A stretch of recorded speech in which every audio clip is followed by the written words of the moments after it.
আসসালামু আলাইকুম my dear listener, welcome back again রহস্যময় পৃথিবীর কৌতূহল। আশা করছি আপনারা সকলেই ভালো আছেন, সুস্থ আছেন।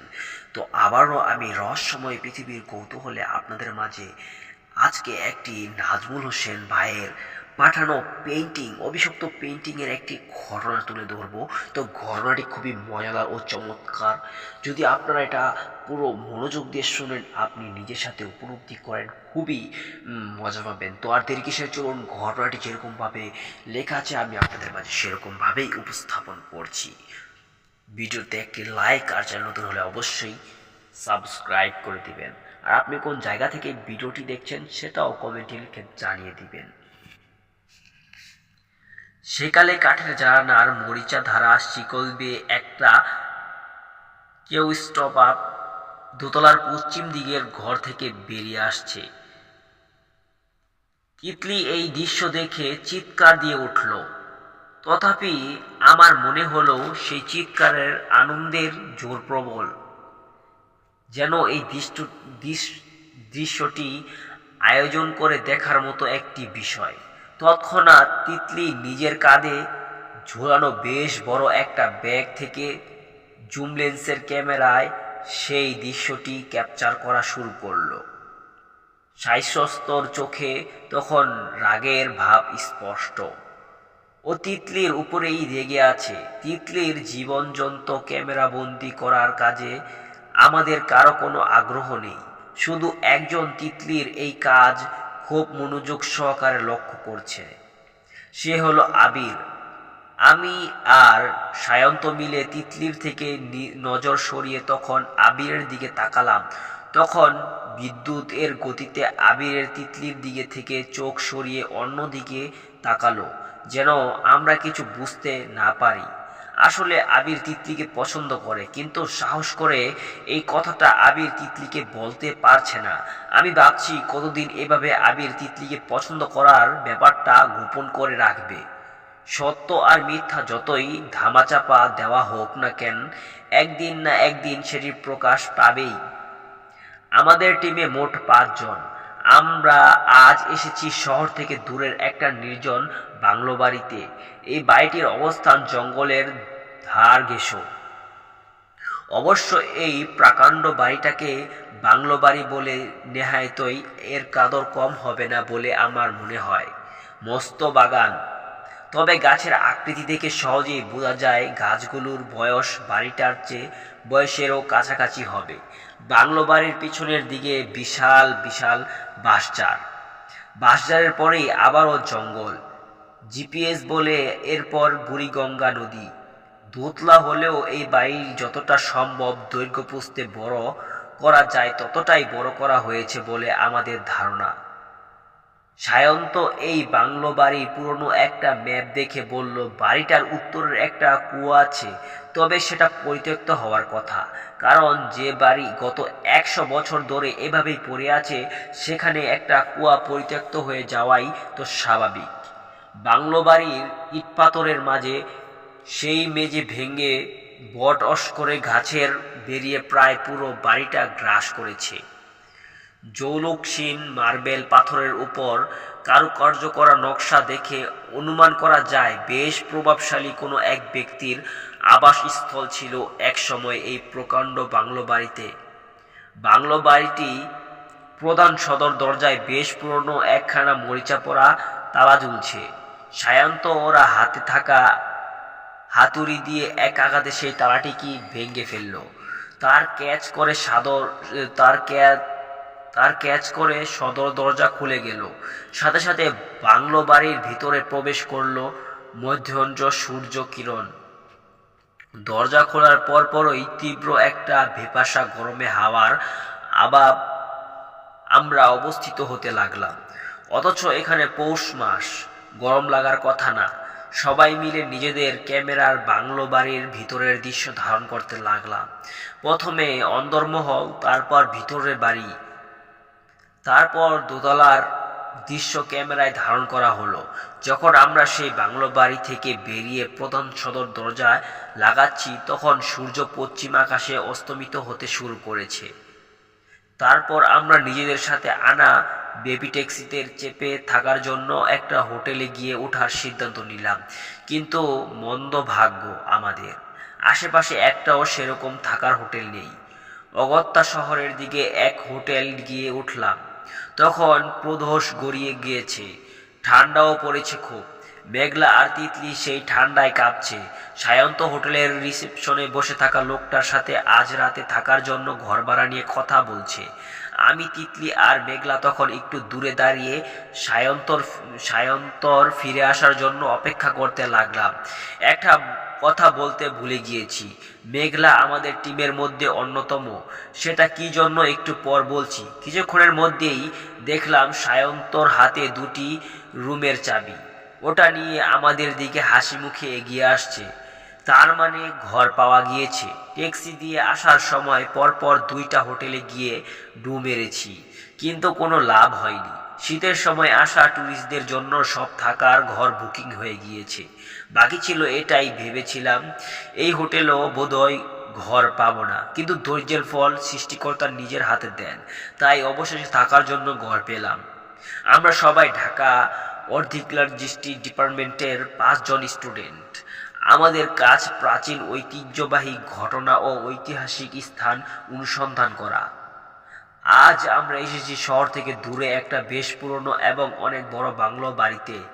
অবশ্য এটি সম্পূর্ণ আমাদের নিজ দায়িত্ব। ডিপার্টমেন্ট থেকে এই বিষয়ে কোনো সিদ্ধান্ত আসেনি, কিন্তু আমরা আজ ধারণা করে এসেছি যে অনুসন্ধানরত বাংলো বাড়িতে আমরা কিছু না কিছু একটা তো পাবই, যা দিয়ে ডিপার্টমেন্টদের মধ্যে আমাদের নাম সব জায়গায় ছড়িয়ে পড়বে।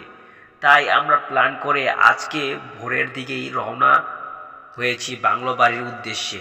ডিপার্টমেন্ট থেকে নির্দেশ দিলে হয়তো বাংলো বাড়িতে থাকা প্রতিটি জিনিস আমাদের কেন্দ্রে পৌঁছানোর কথা থাকতো, কিন্তু আমরা নিজেরা মিলে প্ল্যান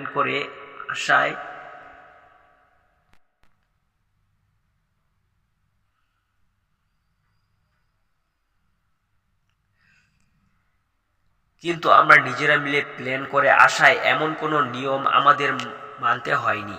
আমরা তাই জন্য আজ বাংলো বাড়ি থেকে সঙ্গে করে কিছু নিয়ে আসিনি, কারণ তেমন কিছু আমাদের নজরে পড়েনি যা আমাদের জন্য মূল্যবান হতে পারে। ভেবেছি আগামীকাল আবার ভালোভাবে খোঁজাখুঁজি করে দেখব, যদি তেমন কিছু চোখে পড়ে তাহলে সেটাই সাথে নিয়ে আসব।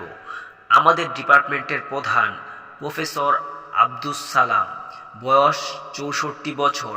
তিনি একবার এই বাংলো বাড়িটির বিষয়ে খোঁজ নিতে বলেছিলেন, কিন্তু হঠাৎই তিনি নিজের সিদ্ধান্ত পাল্টে নেন। কী কারণে সেটা আমরা জানি না, তবে তার চোখে মুখে ছিল ভয়ের ছাপ।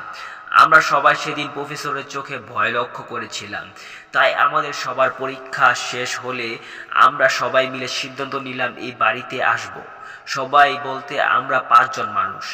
এর একটা কারণ আমাদের বন্ধুত্ব, আরেকটা আমরা 5 জন ডিপার্টমেন্টের হোস্টেলে একসাথে থাকি। কোলের ওপর ল্যাপটপ নিয়ে আজকের দিনের স্মৃতি লিপিবদ্ধ করেছিলাম। এটা আমার অনেক দিনের পুরনো অভ্যাস। প্রতিদিনের ঘটনা লিপিবদ্ধ করে রাখা আমার প্রিয় একটি কাজ। জানি না এটা কোনো গুরুত্বপূর্ণ কাজ কিনা। প্রায় অর্ধ-পৃষ্ঠা লেখা হয়েছে। তখন হোটেলের কেউ একজন আমাদের রুমের দরজায় টোকা দিল। মেঘলা নিজের ল্যাপটপ স্ক্রিনে তখন বেশ মনোনিবেশ করে বাংলো বাড়ির বিষয়ে একটা ডকুমেন্ট তৈরি করছিল। তিতলিকে দেখলাম একটা পত্রিকা খুলে এক নজর সেটার দিকে তাকিয়ে আছে। সায়ন্ত আর আবিরকে রুমের আশেপাশে কোথাও দেখতে পেলাম না। অজ্ঞতা উপায় না দেখে আমি গিয়ে রুমের দরজা খুলতেই দেখতে পেলাম একজন মধ্যবয়স্ক লোক আমার 5 জনের জন্য তৈরি কফির কাপ হাতে দাঁড়িয়ে আছে। লোকটি কাপা হাতে আমার দিকে সেই কফি ভর্তি কাপগুলো এগিয়ে দিল। আমি দেখলাম তার হাত কাঁপছে। হাত কাঁপা অবস্থায় এক পর্যায়ে লোকটার শরীরও কাঁপতে লাগলো। আমি তার থেকে কফির ট্রে নিয়ে ভিতরে একটা টেবিলের উপর 5টা কাপ নামিয়ে রেখে ট্রে ফেরত দিতে গিয়ে দেখলাম হঠাৎ আমাকে চমকে দিয়ে লোকটা বিড়বিড় করে বলে উঠল, তোমরা এখান থেকে চলে যাও। আমি লোকটার কথার কিছুই বুঝতে পারলাম না। পরক্ষণে লোকটি আবার বলে উঠল, আপনাদের আরও কিছু লাগবে? আমি ভাবলাম হয়তো ভুল শুনেছি। আমি উত্তর দিলাম, কিছু লাগবে না। তারপর তিনি বললেন, রাতের খাবার কি ঘরে পাঠিয়ে দিব? আমি বললাম, না, আমরা নিচে গিয়েই খেয়ে আসতে পারবো। লোকটা মনে হয় আমার এই কথা শুনে ভবেচোকা খেলো। তারপর সিঁড়ি দিয়ে দোতলা থেকে লোকটা একতলায় নেমে যেতে লাগলো।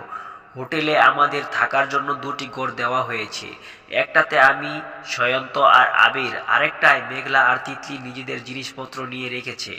অর্থাৎ তারা ওই ঘরটায় আজকের রাত থাকবে বলে মনস্থন করেছে। হোটেলের রুমে ঢোকার পর থেকে শীত যেন উধাও হয়ে গিয়েছে। আমি দরজা বন্ধ করে দিয়ে টেবিলের উপর রাখা কফি একটা একটা কাপ তিতলির আরেকটা মেঘলার দিকে এগিয়ে দিলাম। তারপর সয়ন্তকে কল দিয়ে জানতে পারলাম ও আর আবির নিচে গিয়েছে জরুরি কোনো কাজে। আমি বললাম, তোরা কাজ সেরে তাড়াতাড়ি আয়, কফি ঠান্ডা হয়ে যাবে নয়তো।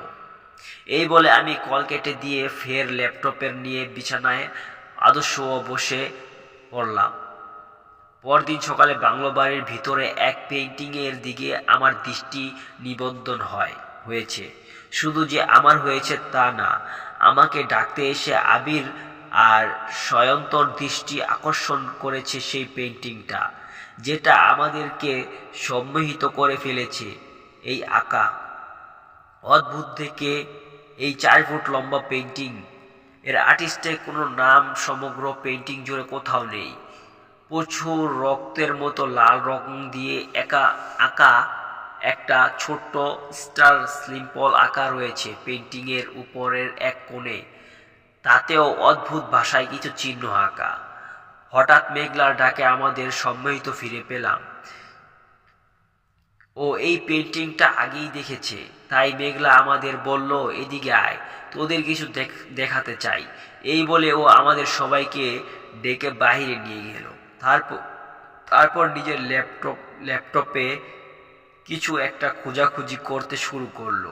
বেশ কিছুক্ষণ ঘাটাঘাটি করার পর মেঘলা আমাদের যে জিনিস দেখালো সেটা দেখার জন্য আমরা মোটেও প্রস্তুত ছিলাম না। বাংলো বাড়ির ভিতরে যে পেইন্টিং এতক্ষণ আমাদের উত্তেজনার কারণ ছিল, তা এক মুহূর্তেই আমাদের মধ্যে ভয়ের আধিপত্য বিস্তারের কারণ হয়ে উঠল। উইকিপিডিয়া অনুসরণ পেইন্টিংয়ের কারণের আঁকা সিম্বল একটা শয়তানের নির্দেশন করে, যাকে ডিমন বেফমেড বলা হয়। এটা জানার পর আমাদের মধ্যে ভয়ের সঞ্চার হলো। তিতলির মধ্যে এমন কোনো কিছু পরিলক্ষিত হয়নি, যেন ওর কাছে বিষয়টা তামাশার মনে হচ্ছে। মনে হয় ও এসবের কিছুতেই ভয় পায় না, যদিও এর প্রমাণ আমরা আগেও অনেকবার পেয়েছি। তিতলি সজোরে হাসি দিয়ে আমাদের দিকে তাকিয়ে বলে উঠল, এসব গাঁজাখড়ি কথায় বিশ্বাস করিস না। গত রাতে একটা আর্টিকেল পড়ার সময় চা হাতে যে ওয়েটার এসেছিল, ওর হাতেও এরকম চিহ্ন ছিল, আমি দেখেছি। তাহলে কি ধরে নেব যে সে শয়তান? একটু বলেও আবার জোরে জোরে হাসতে লাগলো। বাকি সবাই তিতলির দিকে এই কথা শুনে হতভম্ব দৃষ্টি তাকালো। এদিকে এক অজানা ভয় যেন আমাকে গ্রাস করলো। হঠাৎ আমার মনে পড়ল যেন ওয়েটার ফিরে যাওয়ার পর আমার দৃষ্টি গিয়ে ওয়েটারের দাঁড়িয়ে থাকা জায়গায় গিয়ে পড়ল। সেখানে আমি একটা কাগজ পড়ে থাকতে দেখি। সেটা তুলে নিলাম। আমি সচরাচর কুড়িয়ে পাওয়া কোনো বস্তুই ছুঁয়ে দেখি না, কিন্তু কাল রাতে কি মনে করে কাগজটা আমার পোশাকের পকেটে পুরো রেখেছিলাম, আর সেই পোশাকই আমি এখন পরে আছি। তড়িঘড়ি করে সেই কাগজ খুলে দেখি ওইটাতে অদ্ভুত ভাষায় কিছু লেখা। মেঘলা আমার কথা শুনে কাগজটা হাতে নিয়েই বলে উঠল, এটা তো হিব্রু ভাষা। বাংলাদেশের কারো পক্ষে তো এই ভাষা জানা সম্ভব নয়, কারণ এটা ইহুদিদের ভাষা। আমি এটা সম্পর্কে একটা বইয়ে পড়েছিলাম, বইটার নাম মনে পড়ছে না। আমি দেখলাম আমার আর ভাবার আকাশ মিলল না, কারণ আমাকে রেখেই বাকি সবাই মিলে পেইন্টিংটা নিয়ে যাওয়ার পরিকল্পনা করে ফেলেছে। ওদের ধারণা এই পেইন্টিং এর মধ্যে রহস্য আছে, তাই ওরা এটা নিয়ে আমাদের রিসার্চ সেন্টারে পাঠাবে। শেষ দিকে দেখতে পেলাম তিতলিও কোনো কারণে পেইন্টিং এর প্রতি মোহিতভঙ্গ হয়েছে। আমি সবাইকে এই কাজ করতে মানা করলেও ওরা আমার কোনো কথাই শুনল না। তাই 100 বছরের দেওয়াল থেকে তারা খুলে নিল সেই অদ্ভুত এক নারীর পেইন্টিং।